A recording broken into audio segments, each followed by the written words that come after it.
చేస్తున్నాం.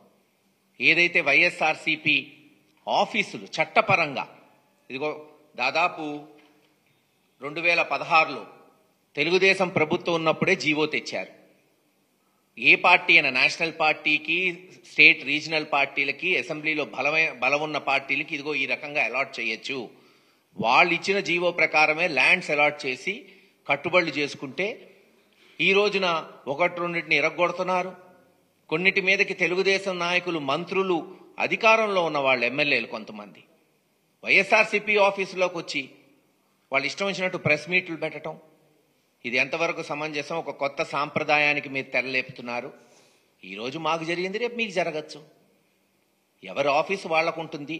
ఎస్, మేము చట్టపరంగా అలాట్ చేశామా లేదా దాన్ని చూడండి. ఓకే, మీకేమైనా అభ్యంతరాలు ఉంటే మీరు లేవనెత్తండి. ప్రభుత్వంలో మీరున్నారు, తెలుగుదేశం నాయకులు ఉన్నారు, ఈరోజు తెలుగుదేశం ప్రభుత్వం ఉంది.